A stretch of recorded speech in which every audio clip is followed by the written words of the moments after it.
Հայ-թուրքական հարաբերությունների հարցում ցեղասպանությունը երբեք խնդիր չի եղել։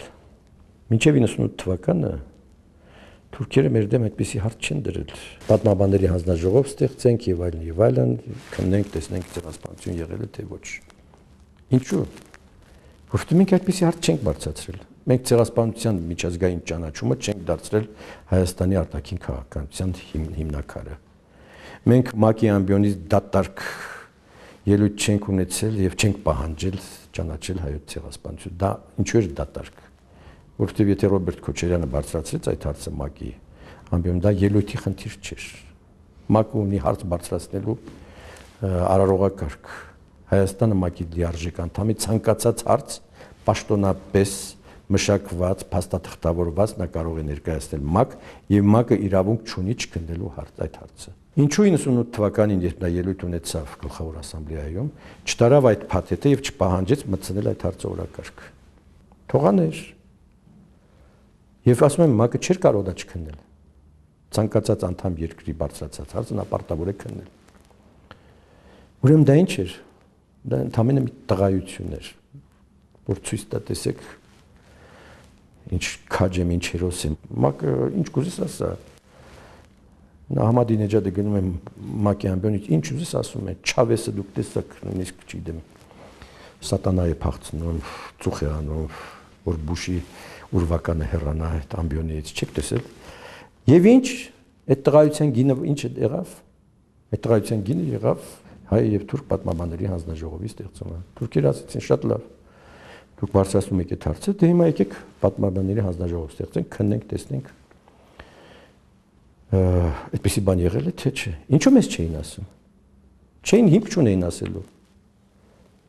Եթե ասեին էլ, ես կասեի, ինչ եք խոսում, մենք այդ հարցը բարձրացրել ենք։ Սփյուռքն է բարձրացրել։ Գնացեք Սփյուռքի հետ խոսեք։ Եվ ընդհանրապես Հայաստանը, սա երկրորդ սխալն էր։ Ընդհանրապես Հայաստանը որպես պետություն չպետք է մասնակցեր այդ գործընթացին։ Դրանով միայն վնասեց։ Դրանով միայն այն սփյուռքահայերի արդար իսկապես քաղաքացիական պահանջը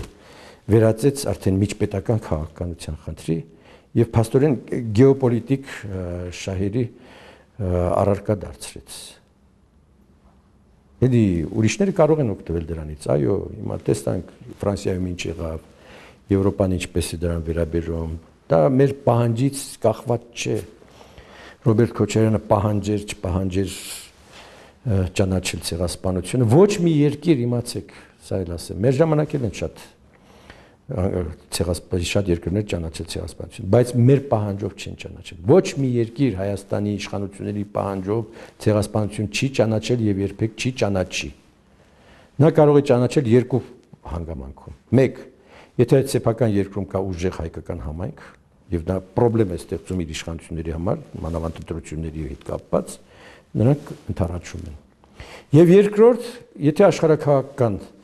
իրենց նկատառումներով, դա իրենց ձեռնտու է, դա իրենց պետք է։ Այո, այդպիսի նկատառումներով էլ կան, որ ճանաչումներ են եղել։ Դա որն է, որ թույլ չտան Թուրքիան մտնի Եվրոմիություն։ Գերմանիայում այդ նկատառումով ընդունվեց, Շվեդիայում այդ նկատառումով ընդունվեց։ Շվեյցարիայում այդ նկատառումով ընդունվեց, այնտեղ մեծ գաղութներ հայկական չկան։ Զուտ միայն Թուրքիայի անդամագրումը Եվրոմիությանը թույլատնելու համար։ Ֆրանսիայում եթե անգամ համայնքը չլիներ, էլի այդ նույն նկատառումով, որովհետև Ֆրանսիան էլ շատ դեմ է Թուրքիայի Եվրոմիության անդամագրմանը, նույն նկատառումով էլի կճանաչեին հայոց ցեղասպանությունը։ Բոլորովին անիմաստ էր դառնալ խաղալիք, նոր գրգռություններ առաջացնել Թուրքիայում։ Հիմա խոսվում է հայ-թուրքական կարգավորման մասին եւ այլն։ Դա անհրաժեշտություն է։ Անհրաժեշտություն է, եթե Հայաստանը նորմալ երկիր պիտի դառնա անվտանգ, ապահով, բարգավաճ, պիտի ելքեր ունենա դեպի արտաքին աշխարհ, պիտի իր հարևանների հետ հաշտ ու խաղաղ ապրի։ Եվ Ղարաբաղի հարցի կարգավորումը, եւ հայ-թուրքական հարաբերությունների կարգավորումը։ Շատ, ասում եմ, գերկենսական խնդիրներ են հայ ժողովրդի համար։ Գերկենսական։ Ես չեմ ասում զիջումների գնով, բայց կան ճանապարհներ, այո, փոխադարձ զիջումներ պիտի լինեն, ինչպես կարող առանց փոխադարձ զիջումների որևէ քաղաքական համագործակցություն լինի, չի լինում այդպես։ Ասում, բայց հասցվել են այնպիսի ծանր հարվածներ, իմացեք, անկախ այն բանից այդ պրոտոկոլները կան, չկան, կվավերացվեն, չեն վավերացվի։ Հայաստանը հիմարություն է ունեցել ստորագրելու հայ եւ թուրք պատմաբանների հանձնաժողով ստեղծելու այդ առաջարկը։ Թուրքերը հասել են իրենց նպատակին։ Եթե մեզ ձեռ է տալիս ասել, որ թուրքերը մեզ խաբեցին, Սերժը այդպես էլ ասեց, թուրքերը խաբեցին, ասեցին ստորագրեք, հետո նախապայմաններ առաջ քաշեցին, ասեցին ստորագրեք, սահմանը կբացեք, չբացեցին, խաբեցին, չեմ հասկանում, որ պետության ղեկավարը կարող է ասել ինձ խաբեցին։ Եթե քեզ խաբում են, ուրեմն դու պետության ղեկավար չես։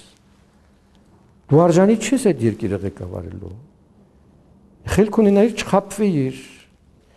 Բայց դու այսպեսի ազգի ճակատագրին, կյանքին, պատվին վերաբերող հարցում դու ինչպես կարող ես խաբվել։ Միայն սա բավական էր, որ Սերժը մեկ օր նախագահ չմնար դրանից հետո։ Կներեք, ես զարմանում եմ մեր ժողովրդի վրա։ Ես զարմանում եմ մեր մտավորականության վրա, համալսարանական, բուհական, ակադեմիական մեր մտավորականության վրա։ Ինչու ձայն չեն անում։ Վախենում են,